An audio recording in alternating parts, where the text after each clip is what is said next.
নাহিদ ইসলাম, আসিফ মাহমুদ, মাহবুব আব্দুল্লাহ তাদের চোখে ছাত্র সমাজকে দেখবেন না।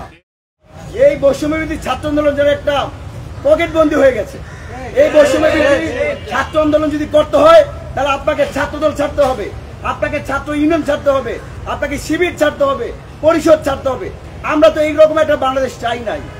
কিছু মানুষের কারণে, কিছু মুষ্টিবিদ্ধ সুবিধাবাদীর কারণে আজকে আমাদের পবিত্র ব্যানার, আজকে জাতিকে ঐক্যবদ্ধ রাখার যে প্রতীক বৈষম্যবিরোধী ছাত্র আন্দোলন কলঙ্কিত হয়েছে।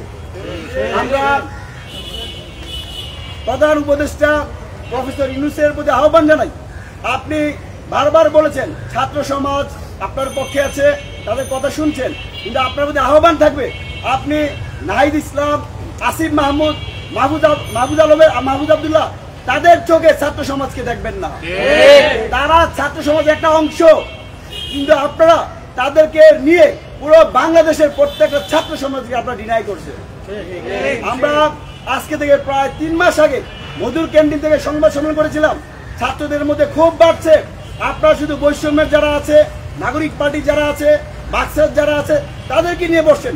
ওই একটিবারের মতো গত 10 মাসে একটিবারে কোনো সম্মিলিতভাবে কোনো ছাত্র সংগঠন নিয়ে প্রধান উপদেষ্টা থেকে বসতে দেখিনি আমরা। যদি প্রধান উপদেষ্টা প্রত্যেকটা ছাত্র সংগঠন নিয়ে অন্তত একবার যদি মত বিনিময় করতো, আমি মনে করি আজকে ছাত্রদের মধ্যে এত বিরোধ তৈরি হইতো না। আমরা তো এই অভ্যুত্থান গড়িয়েছি নতুন একটা বাংলাদেশ তৈরি করার জন্য, একটা ঐক্যবদ্ধ বাংলাদেশ তৈরি করার জন্য। সেখানে বিভাজনের বাংলাদেশ তৈরি করার জন্য আমরা কেউ রক্ত দেই নাই। আমরা এখনো সময় আছে। আমরা মাননীয় প্রধান উপদেষ্টার আহ্বান জানাই, প্রত্যেকটা ছাত্র সংগঠন নিয়ে অনতিবিলম্বে জাতীয় ছাত্র কাউন্সিল গঠন করুন। এখান থেকেই ছাত্র সমাজের করণীয়, ছাত্র সমাজের নেতৃবৃন্দ নিয়ে বসবেন। তাহলে বর্তমান যে বিদ্যমান বিরোধ, রাগ, ক্ষোভ, অভিমান সবকিছু আশা করি দূরীভূত হবে। একই সাথে আমরা দেখতে পাচ্ছি বর্তমানে আমরা যে এখানে যখন সংবাদ সম্মেলন করছি, ঠিক কিছুক্ষণ আগে আমরা মিডিয়াতে নিউজ দেখেছি, উপদেষ্টা আসিফ মাহমুদের এপিএস মোয়াজ্জেম হোসেনের দুর্নীতির দায়ে তাকে বিদেশে যাওয়ার জন্য নিষেধাজ্ঞা জারি করা হয়েছে। একই সাথে তার এনআইডি ব্লক করা হয়েছে। এটা শুধু নাগরিক পার্টি বৈষম্য বিরোধী তাদের জন্য লজ্জার নয়, তাদের এই কৃতকর্মের জন্য আমাদের শহীদদের সাথে বেইমানি করা হয়েছে। আজকে তাদের এই দুর্নীতি, তাদের যে অপকর্ম, এর কারণে পুরো বাংলাদেশে ছাত্র সমাজকে নেতিবাচক দৃষ্টিতে দেখা হচ্ছে।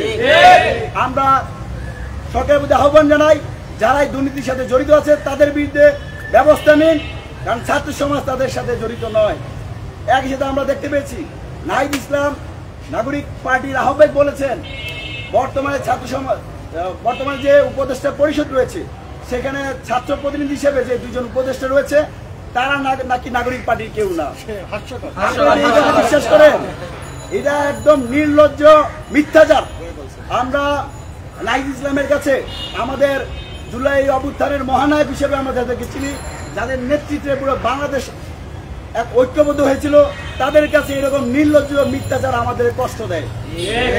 আমরা একই বক্তব্য যখন নাহিদ ইসলাম উপদেষ্টা ছিলেন তখন শুনতে পেয়েছি হাসনাত আব্দুল্লাহ, সাজিদ আলম তারা বলতেন নাহিদ ইসলাম নাগরিক পার্টি বা বৈষম্যের কেউ না, কিন্তু আমরা পরক্ষণেই দেখতে পেলাম নাহিদ ইসলাম নাগরিক পার্টির আহ্বায়ক হয়ে গেছেন। এগুলো জাতির সাথে তামাশা, এগুলো জাতির সাথে লজ্জা করা। আমরা আহ্বান জানাই অনতিবিলম্বে ছাত্র প্রতিনিধি হিসেবে যারা উপদেষ্টা রয়েছেন তাদের বিরুদ্ধে যেহেতু বিভাজনের রাজনীতি হিসেবে অভিযোগ রয়েছে, তাদের বিরুদ্ধে যেহেতু নিরপেক্ষতা বজায় রাখার অভিযোগ রয়েছে, তারা যেহেতু শপথ ভঙ্গ করেছে, তাদের প্রতি অনুরোধ থাকবে জুলাইয়ের চেতনা ধারণ করে ক্ষমতাকে কুক্ষিগত না করে অনতিবিলম্বে পদত্যাগ করে রাজপথে নেমে আসে। ছাত্র সমাজ সহ এদেশের মানুষ চায় আপনারা রাজপথে নেমে দেশের খেটে খাওয়া মানুষ, শিক্ষার্থী তথা গণমানুষের অধিকার আদায় হিসেবে কাজ করুন।